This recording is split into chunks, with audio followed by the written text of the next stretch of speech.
آپ BBC Urdu service کا programme سربین دیکھ رہے ہیں۔ ڈیرہ اسماعیل خان اگرچہ جغرافیائی لحاظ سے صوبہ خیبر پختونخوا میں شامل ہے، لیکن یہاں اتنے لسانی، ثقافتی اور تاریخی رنگ ہیں کہ ڈیرہ نہ تو پنجاب کے زیر اثر لگتا ہے اور نہ ہی روایتی پشتون رنگ اس پر چڑھ سکا ہے۔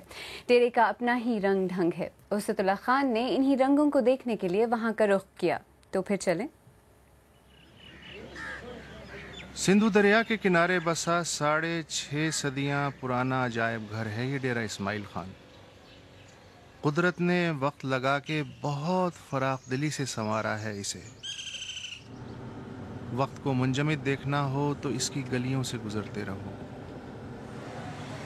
ان دکانوں کو دیکھتے رہو جو آدمی کو 15ویں 16ویں صدی کی ہالی ووڈیانہ دنیا میں لے جاتی ہیں۔ پہاڑی قبائلی ہو کہ میدانی پشتون، کہ سندھو دریا کے آر پار بسنے والا سرائکی، دیوبندی ہو کہ بریلوی کہ شیعہ، ڈیرہ اسماعیل خان میں ہیں تو سب ڈیرے وال ہیں۔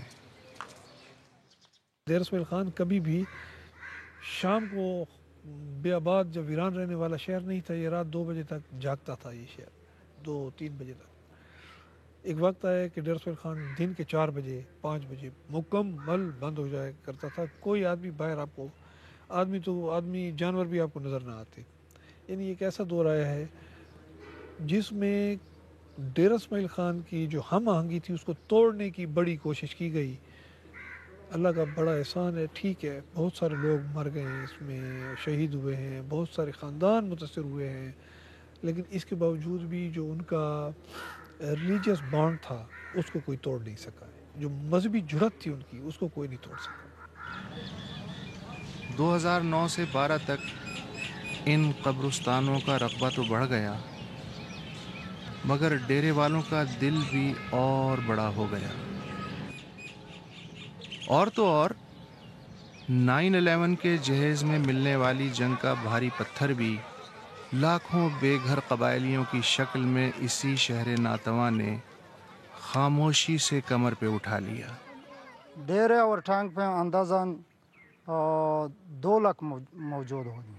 ہادی لوگ کراچی میں ہوں گے۔ ان کا رجسٹریشن کراچی میں نہیں ہے، ان کا راشن کے لیے کراچی سے آنا پڑے گا۔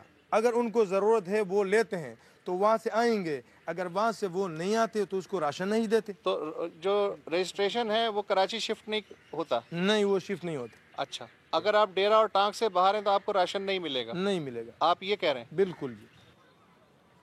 لیکن یہ پناہ گزین عجب پناہ گزین ہیں، نہ بیچارگی چہرے پہ لاتے ہیں، نہ مایوس ہونا پسند کرتے ہیں۔ انہیں بیکار بیٹھنے کی بجائے متحرک رہنا زیادہ پسند ہے۔ تو کیا ڈیرے والوں کو ان بن بلائے مہمانوں سے اپنے معاشی و سماجی مستقبل کے بارے میں کبھی کوئی خطرہ محسوس ہوتا ہے؟ کل جو مہاجر آئے تھے ہندوستان سے، آج وہ خود مہاجر مانتے ہیں کہ یہاں ہمارا استقبال ہوتا تھا دریائے سندھ پہ، جب ہم کشتیوں میں اترتے تھے پتن پہ۔ تو آج یہ لوگ جو آئے ہیں تو ان کے لیے بھی آج لوگوں کا دامن وہ ہے۔ ایسی نفرت والی بات مجھے نظر نہیں ہے۔ واپسی ہو جائے گی؟ شاید کچھ لوگ چلے جائیں، لیکن یہ مٹی ایسی ہے کہ جو یہاں آتا ہے پھر واپس نہیں جاتا۔ لیکن سب کی قسمت ایسی نہیں۔ اب ان گھروں کو ہی دیکھیے، ان میں 65 برس پہلے تک غیر مسلم آباد تھے، پھر وقت ایسا بدلا کہ ارمانوں کے گارے سے اٹھائی ان کی عمارتوں نے بھی اپنا مذہب بدل لیا۔ معماروں کے نام پیروں تلے آنے والے پتھروں پہ مدھم سی یاد بن کے سجے رہ گئے۔ مکی بدل گئے مگر شکایات نہ بدلی۔ پہلے ہندو مسلمان ایک دوسرے سے شاکی تھے، اب سرائکی اور پشتون۔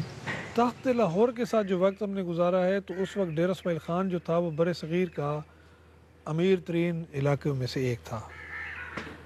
تخت پشور کے ساتھ جو وقت ہم نے گزارا ہے 100 سال کا، اس وقت ڈیرہ اسماعیل خان جو ہے وہ خیبر پختونخوا کا سب سے غریب علاقہ ہے۔